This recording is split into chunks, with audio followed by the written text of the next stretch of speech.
I have been involved with the LGBT community for 15 years.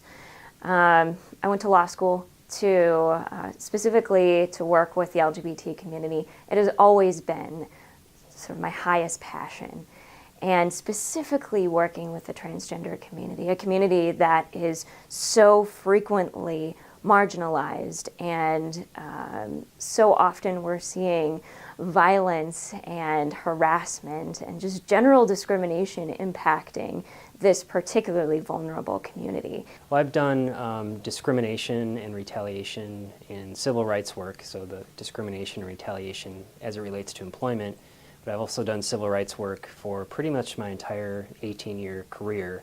And several years ago, I had a client who is a transgender individual, and we realized that it was a very difficult path for a case that involved pretty blatant discrimination.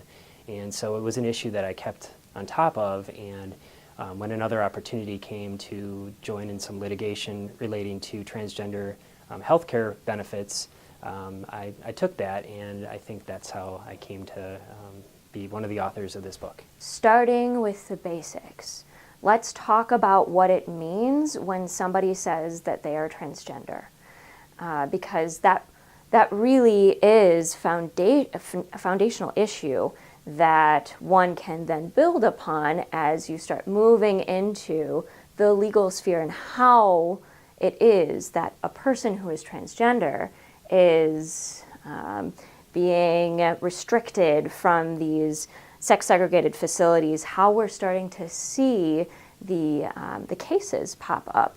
But you really have to get back to the basics and boil it down to, what does it mean to gender transition? What is the difference between sex and gender? What does it mean to have a social transition and a medical and a legal transition?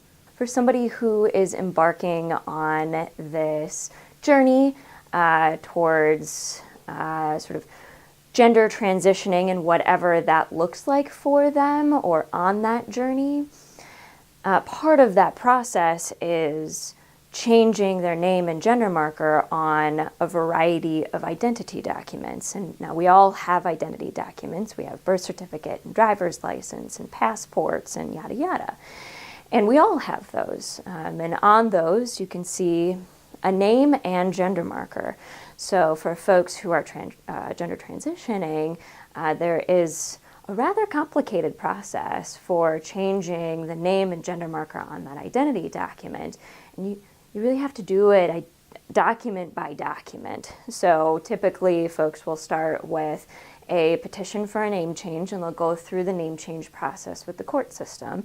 Once they have a certified copy of their name change court order, then at least for the issue of changing one's name, they can use that paperwork to send it off to Social Security and to send it on to the DMV and the U.S. Department of State and the variety of state and federal agencies that are sort of the keepers of these identity documents. As for the gender marker, it tends to be a little more complex, at least for Wisconsin, and very specifically talking about changing a gender marker on a Wisconsin birth certificate.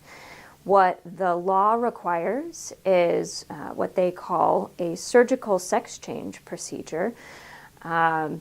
Most people that I know don't call it that. It's typically called gender confirmation surgery or sex reassignment surgery. Either way, it's a really complicated process, and there are many factors involved, and some people don't want to do that. Under federal law, under the Federal Civil Rights Act, which is our big employment discrimination law that I work with typically, transgender status, such as it is not a protected characteristic explicitly. So plaintiffs have approached these cases by bringing claims under the sex discrimination prohibition.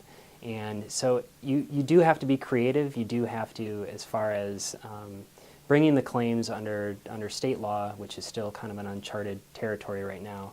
But federal claims, it's not explicitly recognized as in the statute as prohibited, but the issue is that you have to bring these claims under the sex discrimination provisions, and there's always that defense that this is not prohibited under federal law. So we do need to be a bit creative, and I think more and more courts across the country, including some federal courts of appeals, have recognized transgender rights as protected under Title VII. So that's been promising, and I'm sure that one of those cases will end up in the U.S. Supreme Court before long.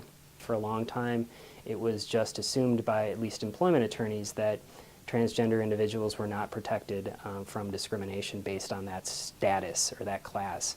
And that's certainly trending the other way, and I think that attorneys should come away from reading at least my section of the book, knowing that there is protection there, and that you need to take a little broader reading of Title VII and pay attention to what the federal courts are doing with this, because by and large they are protecting transgender individuals' rights.